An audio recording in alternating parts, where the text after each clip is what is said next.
കൂട്ടുകാരെല്ലാവർക്കും നമസ്കാരം. ഞാൻ സാദി ഇന്ത്യ. നമ്മുടെ നാട്ടിലെ മനുഷ്യർക്ക് നീതിയുണ്ടോ? ഒരിക്കലും ഇല്ല. 9 വയസ്സുള്ള പെൺകുട്ടിയെ 17 പീഡിപ്പിച്ചു. എന്നിട്ട് പെൺകുട്ടിയുടെ സ്വന്തം അച്ഛൻ പ്രതിയെ കൊണ്ട് സ്റ്റേഷനിൽ ചെന്നു, കംപ്ലൈൻറ്റ് കൊടുത്തു. അവസാനം കേസെടുത്ത ആരുടെ പേരില? പെൺകുട്ടിൻ്റെ അച്ഛൻ്റെ പേരിൽ. കേസ് ഒത്തുതീർപ്പാക്കാൻ വേണ്ടി 5 ലക്ഷം വരെ ഓഫർ ചെയ്തു. നമ്മുടെ നാട്ടിൽ നീതി കിട്ടാൻ ഒത്തിരി ബുദ്ധിമുട്ടാണ്. മനുഷ്യർക്ക് നീതി കിട്ടുന്നില്ല, പിന്നെയാണോ മിണ്ടാപ്രാണികൾക്ക്? പക്ഷെ ഒരു കാര്യം പറയാതെ വയ്യ, ഈ മിണ്ടാപ്രാണികളെ കല്ലെടുത്തെറിയുന്നവരോട്, അവർക്ക് വിഷം കൊടുത്ത് കൊല്ലുന്നവരോട് ചില രാഷ്ട്രീയ നേതാക്കളൊക്കെ പച്ചക്ക് തല്ലി കൊല്ലുകയാണ്. ഞാൻ ഇനി കാണിക്കാൻ പോകുന്ന വീഡിയോ ശ്രദ്ധിച്ച് കാണാം.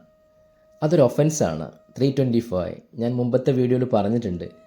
അപ്പോൾ നമ്മളെപ്പോലെയുള്ള സാധാരണക്കാർ പറയുമ്പോൾ ആളുകൾ അത്ര കെയർ ചെയ്യില്ല. ഒരു പോലീസ് ഓഫീസർ പറയുമ്പോൾ കുറച്ചെങ്കിലൊക്കെ വിശ്വസിക്കൂ അല്ലേ?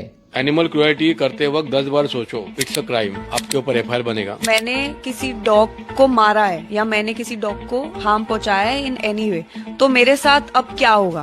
डॉग को आप इंजर्ड करो या मार डालो, it's a crime. As per law आपके ऊपर 325 BNS और 11(1) prevention of animal cruelty act आपके ऊपर एफआईआर बनेगा। इट्स अ बेलेबल ऑफेंस, लेकिन बेलेबल ऑफेंस होने के बाद भी अगर आप जामीन पे भी या बेल पे भी होते हैं तो एज अ एक्यूज आपको हर 3-4 महीने में, जैसे ये कोर्ट में केस लगेगी, हर कोर्ट केस में यू हैव टू अटेंड। तो आपको अगले 4-5 साल आपको कोर्ट में हाजिर रहना पड़ेगा। अगर कोर्ट में प्रूव हो गया एज ए एविडेंस, जेल में जाना पड़ेगा, अप टू 5 years की जेल है। सेकंड थिंग, आपके ऊपर आज एफआईआर बना है, आप पुलिस रिकॉर्ड में एक्यूज हो, तो आपको पासपोर्ट नहीं मिलता है, आपके पुलिस क्लियरेंस सर्टिफिकेट क्लियर नहीं होता है। आज आप बोलते हैं कि वो बेलेबल ऑफेंस है, मेरा कुछ नहीं बिगाड़ा पुलिस ने, लेकिन लॉन्ग टर्म तक आपको उसको भुगतना है। तो आप सोचो, एनिमल क्रुएल्टी करते वक्त 10 बार सोचो।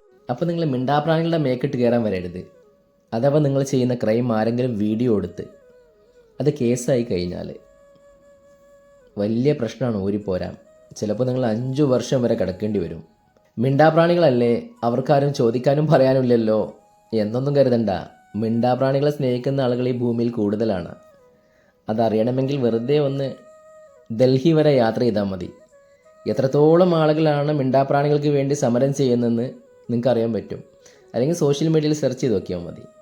അതുകൊണ്ട് ദയവ് ചെയ്ത് മിണ്ടാപ്രാണികളെ ആരും ദ്രോഹിക്കരുത്. It's my request.